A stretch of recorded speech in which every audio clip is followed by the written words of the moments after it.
This is lecture number 2 which is based on the MCQs of atom. इस topic पे एक lecture हो चुका है. उस लेक्चर में 16 क्वेश्चंस हमने अंडरस्टैंड किए हैं. ये लेक्चर नंबर 2 है. इस लेक्चर में हम क्वेश्चन नंबर 17 ऑनवर्ड क्वेश्चंस को अंडरस्टैंड करने की कोशिश करेंगे. Question number 17. According to given model, ये जो मॉडल हमें दिया है, इस मॉडल के अकॉर्डिंगली इलेक्ट्रॉन अपनी एनर्जी लूज़ करता है. क्यों? क्योंकि इलेक्ट्रॉन्स हमारा रैंडमली मूव करता है? नहीं, ये कुछ मीनिंगलेस है. Electron jumps on nucleus. Jumps on nucleus means electron nucleus पे जंप करता है. ऐसा तो पॉसिबल नहीं है. जंप तो नहीं करता electron. According to Rutherford model of an atom, electron revolve करता है न्यूक्लियस के अराउंड, जंप नहीं करता. Part D, escape from the atoms, means एक एटम है और उस एटम से इलेक्ट्रॉन क्या हो जाता है, उस एटम से इलेक्ट्रॉन हमारा एस्केप हो जाता है, मतलब रिलीज हो जाता है. सो ये भी नहीं है, ये भी मीनिंगलेस ऑप्शन है. इसमें ऑप्शन नंबर सी जो है हमारा, that is electron radiate electromagnetic wave, ये ऑप्शन हमारा बिल्कुल सही है. According to the alpha scattering experiment, electron हमारा अपनी एनर्जी लूज़ करता है. किस फॉर्म में लूज़ करता है और कैसे लूज़ करता है? वो रेडिएट करता है electromagnetic wave. Next question, that is question number 18. Question number 18 says that according to the Bohr model of hydrogen atom, the linear velocity of electron is quantise. अगर हम बोर मॉडल की बात करें, सो बोर मॉडल का जो second postulate है, that is the angular momentum of electron is quantise, which is equal to L is equal to n h upon 2 pi. This is what? This is the angular momentum of electron. और angular momentum ही हमारा quantize होता है और कोई quantity हमारी quantize नहीं है. देखते हैं यहाँ पे according to the Bohr model, क्योंकि बोर मॉडल का जो सेकंड पास्टुलेट है वो हमें यही बताता है कि एंगुलर मोमेंटम क्वांटाइज है. That is the second postulate. So option A is linear velocity of the electron is quantize. Linear velocity quantize होती है, ऐसा तो नहीं है. Angular velocity of electron is quantize, linear momentum of electron is quantize, and last one be the angular momentum of electron is quantize. Second postulate हमारा यही कहता है कि एंगुलर मोमेंटम इलेक्ट्रॉन का क्या होता है, क्वांटाइज होता है according to the given model, that is Bohr model. So right answer हमारा होगा यहाँ पर option D. Now let's move toward the question number 19. Question number 19 is, as the quantum number increases, quantum number means as the value of n increases, n मतलब that is the energy levels, the difference of energy between the consecutive energy level is. आपको ये बताना है कि जैसे ही n की value बढ़ती है, say for example this is n is equal to 1, ground state आ गई, and this is n is equal to 2, first excited state, and this is n is equal to 3, that is the second excited states, and so on. जैसे ही हमारी n increase होता है, n हमारा 1 से 2, 2 से 3 increase होता है, तो आपको ये बताना है the difference of energy consecutive between consecutive energy level, वो क्या होगा. मतलब कंसेक्यूटिव एनर्जी लेवल का क्या मीनिंग है कि एनर्जी लेवल 2 और एनर्जी लेवल 1, इनका डिफरेंस आपको देखना है. ठीक है, energy level 2 and energy level 3, इनका डिफरेंस आपको देखना है. Energy level 3 and energy level 4, इनका डिफरेंस आपको देखना है. सो जैसे ही हमारी n की वैल्यू इंक्रीज होती है फ्रॉम 1 to 2, 2 से 3, 3 से 4, तो एनर्जी लेवल के बीच में जो डिफरेंस है वो इंक्रीज होता है या डिक्रीज होता है, ये आपसे पूछा है. So these are the options. इस क्वेश्चन को कुछ इस तरीके से अंडरस्टैंड किया जा सकता है. We have a well-known relation of radius of electron in the nth orbit with the principal quantum number. और वो रिलेशन क्या है? वो रिलेशन है that is radius of electron in the nth orbit of an atom is proportional to n square. अगर आपको याद हो ये relation, this is the most. ये रिलेशन हमें क्या बताता है? ये रिलेशन हमें ये बताता है कि जो रेडियस होता है एनर्जी लेवल्स का या फिर ऑर्बिट, उसका प्रिंसिपल क्वांटम नंबर के साथ क्या रिलेशन है. मतलब अगर प्रिंसिपल क्वांटम नंबर 1 होगा तो उसका रेडियस कितना होगा. अगर प्रिंसिपल क्वांटम नंबर 2 है तो उसका रेडियस क्या होगा. रेडियस अगर प्रिंसिपल क्वांटम नंबर 3 है, प्रिंसिपल क्वांटम नंबर 3 मीन्स अगर एनर्जी लेवल 3rd है तो उसका रेडियस क्या है. 4th एनर्जी लेवल का रेडियस कितना है. 5th एनर्जी लेवल का रेडियस कितना है, एंड सो ऑन। तो अंडरस्टैंड करते हैं इस चीज़ को। सबसे पहले हम क्या करते हैं, हम फर्स्ट एनर्जी लेवल लेते हैं, that is n is equal to 1। ये हमारा फर्स्ट एनर्जी लेवल है। सो फर्स्ट एनर्जी लेवल का जो रेडियस होगा, रेडियस वो क्या होगा, रेडियस एक्चुअली n स्क्वायर के प्रोपोर्शनल होता है, और n यहाँ कितना है, यहाँ n हमारा 1 है, तो रेडियस हो जाएगा हमारा 1 का स्क्वायर। ओके, तो r is equal to 1। Similarly, if we talk about the second quantum number, second energy level, है ना, तो इसका जो रेडियस होगा, रेडियस बेसिकली n स्क्वायर के प्रोपोर्शनल है। ओके, सो n यहाँ क्या है, n हमारा यहाँ 2 है, तो रेडियस हमारा हो जाएगा 2 का स्क्वायर। ओके, सो 2 का स्क्वायर होगा हमारा 4, तो रेडियस बन जाएगा यहाँ पर सेकेंड एनर्जी लेवल का न्यूक्लियस है वो 4 बन जाएगा, मतलब फर्स्ट से 4 हो जाएगा, 4 टाइम इंक्रीज हो जाएगा। okay, if we talk about the third energy level, okay, so relation क्या होता है रेडियस का प्रिंसिपल क्वांटम नंबर के साथ n स्क्वायर। ओके, तो यहाँ पर हम क्या करेंगे, n की वैल्यू पुट करेंगे, r इज प्रोपोर्शनल टू 3 का square. Okay, so radius of the third energy level का जो रेडियस होगा वो बेसिकली कितना हो जाएगा, वो 9 हो जाएगा। मींस अगर आप उसको फर्स्ट रेडियस के साथ कंपेयर करोगे थर्ड के साथ, अगर हम थर्ड को फर्स्ट के साथ कंपेयर करें तो थर्ड वाला हमारा 9 टाइम इंक्रीज हो चुका है। Okay, so let us consider, वैसे तो काफ़ी हैं बट हम यहाँ पर 4 तक ही कंसीडर करेंगे। So r is proportional to n square and n is equal to 4 है हमारा, 4 का स्क्वायर। सो ये हो जाएगा हमारा radius which is equal to 16 हो जाएगा। नाउ अब इनसे हमें क्या इन्फॉर्मेशन मिलती है, इनसे हमें ये इन्फॉर्मेशन मिलती है, ये देखिए दोनों रेडियस को हम क्या करेंगे, हम दोनों रेडियस को कंपेयर करेंगे, फर्स्ट और सेकेंड के रेडियस को कंपेयर करेंगे, फर्स्ट एनर्जी लेवल और सेकेंड एनर्जी लेवल का जो रेडियस है उसको कंपेयर करेंगे। तो इनका जो डिफरेंस आता है 4 - 1 दैट इज 3। सिमिलरली सेकेंड और थर्ड के रेडियस को हम क्या करेंगे, कंपेयर करेंगे। सो 9 - 4 दैट इज 5। सिमिलरली अब थर्ड के रेडियस को फोर्थ के साथ कंपेयर करेंगे, तो 16 - 9 दैट इज 7। नाउ इसके बाद हम क्या करने जा रहे हैं, इसके बाद हम इन एनर्जी लेवल्स को रिप्रेजेंट करने जा रहे हैं, डिनोट करने जा रहे हैं। तो सपोज करते हैं here we have the ground state या फर्स्ट एनर्जी लेवल, इसको हम n इज इक्वल टू 1 से डिनोट करेंगे। जो सेकेंड एनर्जी लेवल होगा हमारा वो बेसिकली फर्स्ट एनर्जी लेवल से दूर होगा। कितना दूर होगा, ये 4 टाइम दूर होगा।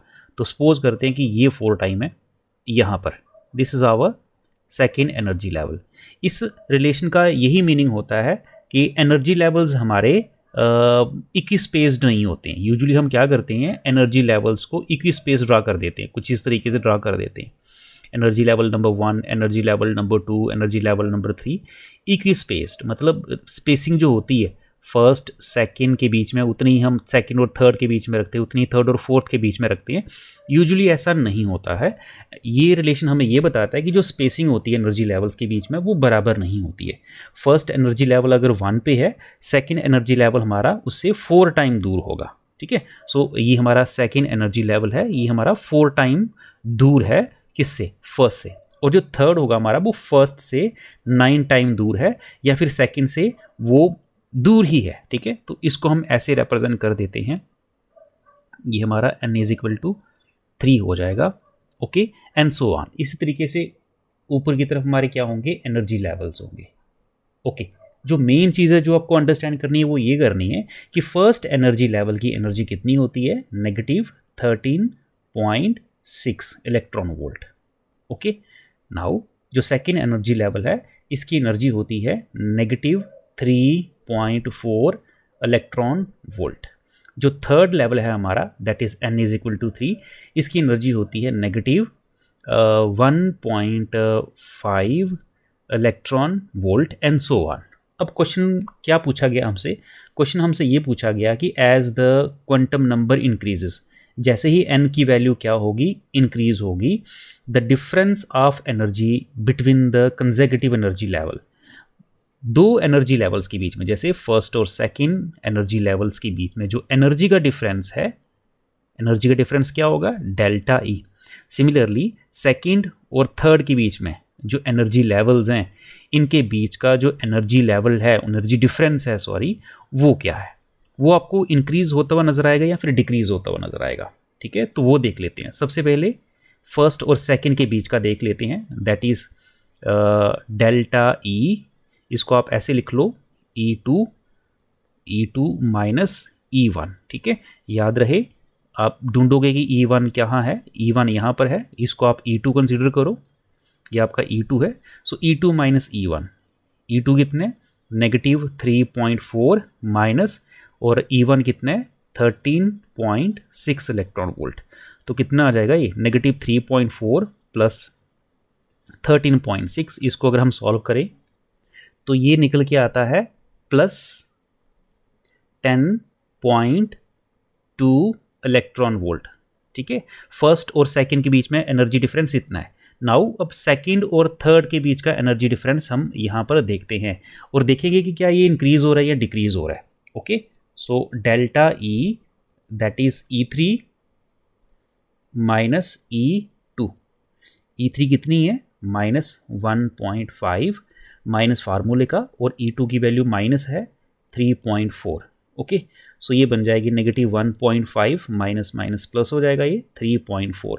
इसको अगर हम सॉल्व करें तो इसकी वैल्यू निकल के प्लस 1.9 इलेक्ट्रॉन वोल्ट।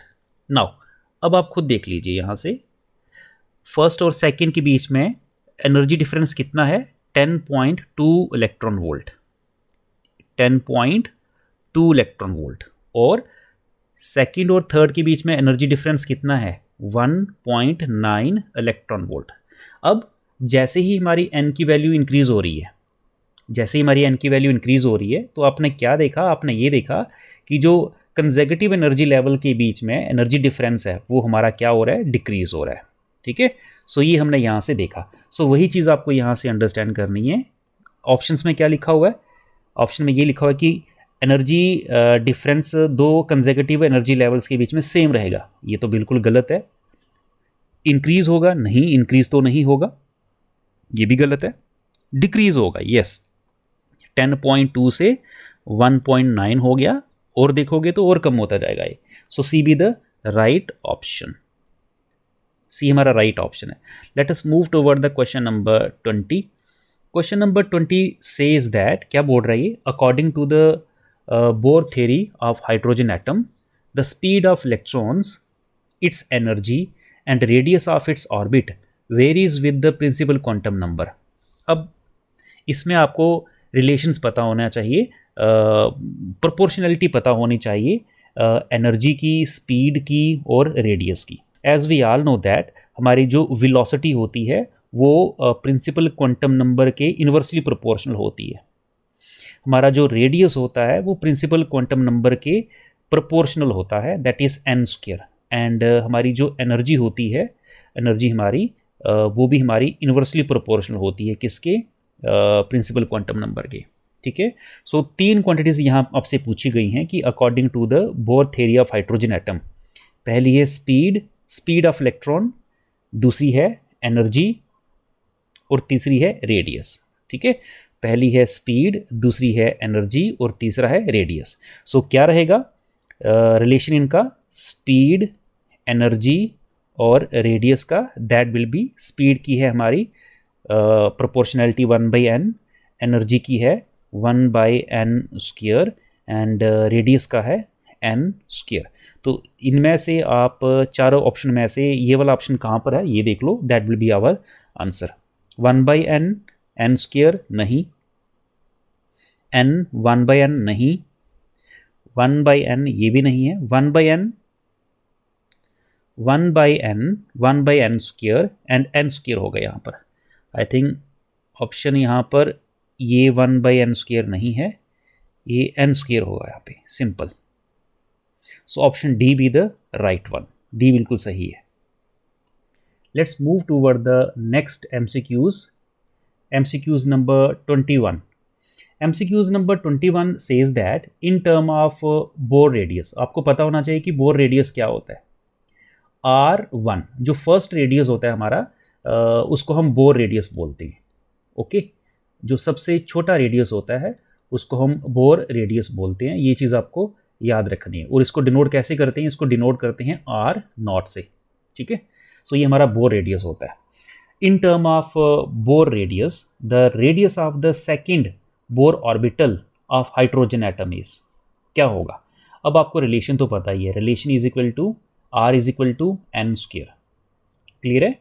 अगर हम n की वैल्यू 1 पुट करेंगे तो हमारा जो r1 होगा दैट विल बी 1 का स्क्वेयर। तो r1 ही हमारा क्या होगा? ये फर्स्ट रेडियस है हमारा, ये फर्स्ट रेडियस है। फर्स्ट रेडियस को ही हम क्या बोलते हैं? बोर रेडियस बोलते हैं। ठीक है, सो बोर रेडियस के टर्म में आपको क्या बताना है कि सेकंड ऑर्बिट का रेडियस क्या होगा। ठीक है, सो सेकंड का क्या हो जाएगा? According to this relation second means n is equal to 2, so r2 is proportional to 2 का स्क्वायर, दैट इज 4 आ जाएगा ये। ओके, लेकिन आपको कंपेयर करना है फर्स्ट के रिस्पेक्ट में, तो ये आपका आंसर हो जाएगा 4 times the first radius, 4 time the radius of the bore radius. ठीक है, सो ये कौन सा होगा? Option A B the right one. 8 तो नहीं होगा, √2r0 भी नहीं होगा, 2r0 भी नहीं होगा। Okay, so right option is A. ये हमारा राइट ऑप्शन है। r is proportional to n square, therefore radius of the second Bohr orbit is 4r0, r0 be the Bohr radius. Let's move toward the next question. Question number 22. Question number 22 says that the angular momentum of electron in hydrogen atom in the ground state, आपको बताना है, आपको ये बताना है कि angular momentum electron का hydrogen atom में, लेकिन ग्राउंड स्टेट का क्या होगा? Angular momentum according to the Bohr postulate NH/2π होता है, but according to the question आपसे एंगुलर मोमेंटम ग्राउंड स्टेट का पूछा है। ग्राउंड स्टेट हमारी सबसे लोएस्ट एनर्जी स्टेट होती है, lowest energy state that is n is equal to 1। अगर इसमें आप n की वैल्यू 1 पुट करोगे, ठीक है, तो हमारा जो एंगुलर मोमेंटम होगा वही हमारा ग्राउंड स्टेट का एंगुलर मोमेंटम होगा। सो ग्राउंड स्टेट का एंगुलर मोमेंटम क्या आ जाएगा? h/2π। ये हमारा ग्राउंड स्टेट का एंगुलर मोमेंटम आ जाएगा। 2h तो होता नहीं है, h/2 नहीं होता है, h/2π, h/4π नहीं होता है। Option C be the right one. Question number 23. The first spectral series was discovered by. There are different spectral series of the hydrogen atom. First one is the Lyman, second one be the Balmer, third Paschen and so on. ठीक है, different series है। सो पहली series किसने discover करी थी? Spectral series किसने discover करी थी? है तो पहली सीरीज हमारी लाइमन होती है, लेकिन फर्स्ट सीरीज हाइड्रोजन की डिस्कवर करी थी बाल्मर ने। ओके, सो याद रखना है बाल्मर बी द वन जिसने सबसे पहले स्पेक्ट्रल सीरीज डिस्कवर करी थी, लेकिन पढ़ते हम कौन सी है पहली? लाइमन। इसके बारे में आपको एक इन्फॉर्मेशन और होनी चाहिए कि जो हमारी लाइमन सीरीज है ये हमारी अल्ट्रा वायलेट रीजन में फॉल करती है। इसकी फ्रीक्वेंसी और वेवलेंथ आपको पता होना चाहिए। बाल्मर हमारी विजिबल रीजन में फॉल करती है। ये 1 मार्क्स का पूछा जाता है पेपर में। पास्चन और पी फंड हमारे इंफ्रा रेड में फॉल करती है। So according to the answer of the question number 23 is Balmer series. So in 1885 the first spectral series were discovered by Swedish school teacher Johann Jacob Balmer. This series is called the Balmer series. इसको हम Balmer series बोलते हैं। Let's move toward the question number 24. Total 30 questions हैं, तो 6 questions और रह गए हैं। Question number 24 says that when an electron jump from 4th orbit to the second, जब इलेक्ट्रॉन हमारा n4 से n2 में जंप करता है, n4 से n2 में जंप करता है, one get the second line of Paschen series, second line of Balmer series, first line of Pfund series, second line of Lyman series. इसका आंसर क्या होगा?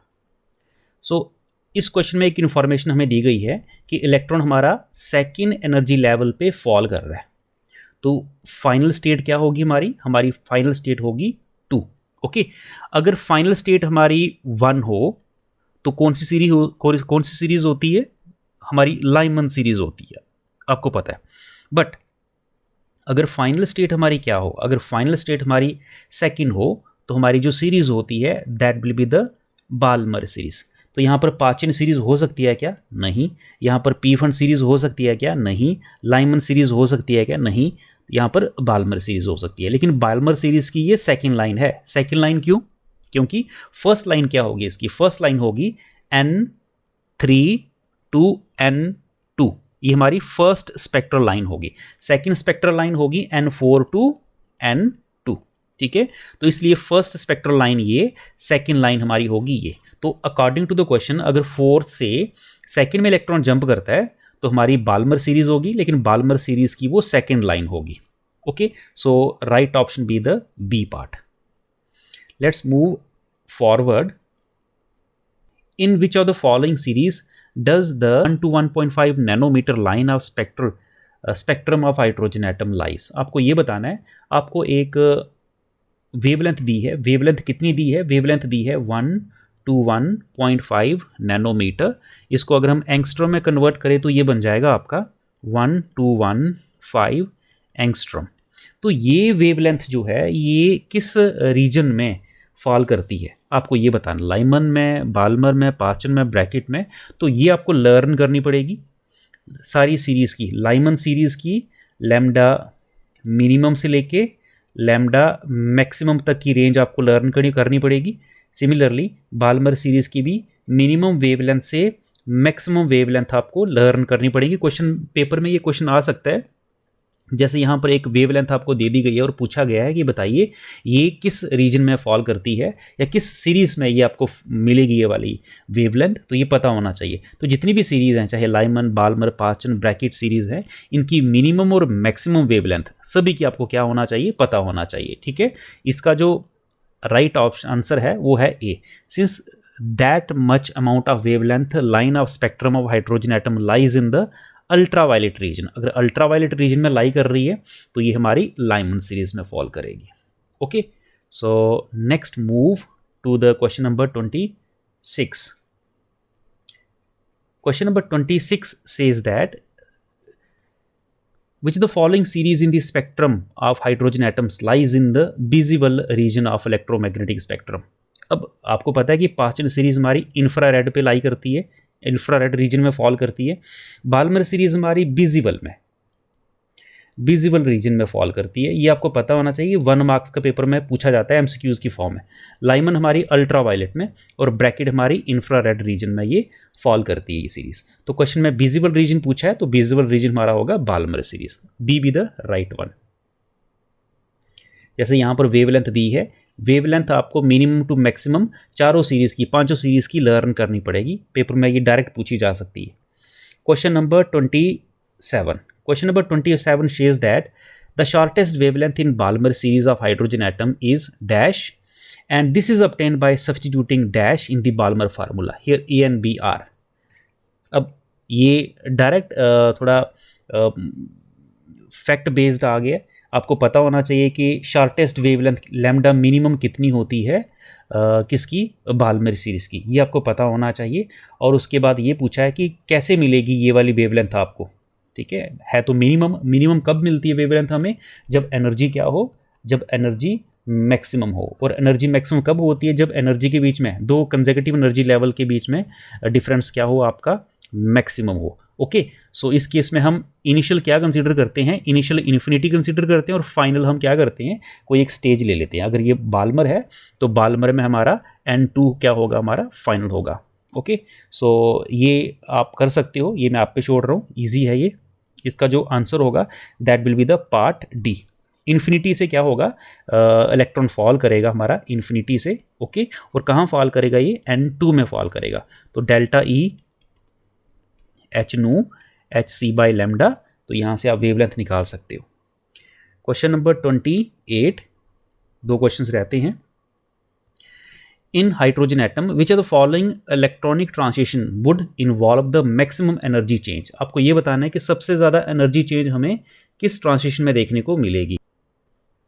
Next is question number 28। In hydrogen atom which of the following electronic transition would involve the maximum energy change? आपको ये बताना है कि नीचे कुछ ट्रांजिशन दी गई हैं, सेकेंड एनर्जी लेवल से फर्स्ट में इलेक्ट्रॉन फॉल कर रहा है।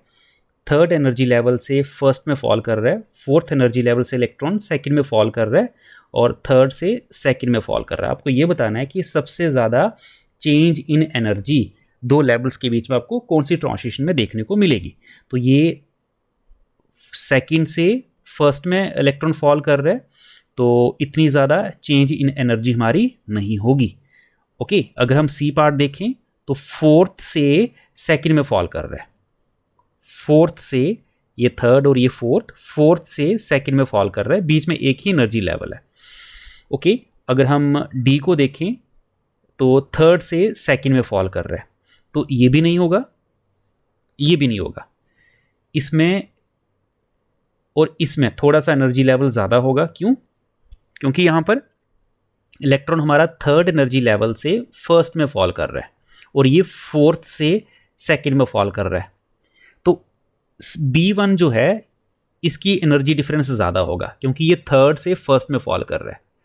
ये फर्स्ट, सेकंड और थर्ड है, तो एनर्जी डिफरेंस फर्स्ट और थर्ड के बीच में ज़्यादा होगा। क्यों ज़्यादा होगा? क्योंकि फर्स्ट की एनर्जी होती है -13.6 और सेकंड की है 3.4 और थर्ड की है -1.5। सो -1.5 माइनस और -13.6 इलेक्ट्रॉन वोल्ट, ये एनर्जी डिफरेंस जो है डेल्टा ई, ये ज़्यादा होगा, ये मैक्सिमम होगा। किससे? फोर्थ से सेकंड में। फोर्थ का कितना है? -0.85 है, तो ये फोर्थ है, तो फोर्थ से सेकंड में जो एनर्जी डिफरेंस है वो कम होगा। -0.85 माइनस इंटू माइनस, सेकंड क्या है? 3.4, तो ये कम ही होगा, इतना ज़्यादा नहीं होगा। तो इसलिए हमारा जो राइट ऑप्शन होगा that will be part B. सबसे ज़्यादा एनर्जी में डिफरेंस हमें सेकंड ट्रांजिशन में देखने को मिलेगा, थर्ड से फर्स्ट में। And let's move toward the question number 29.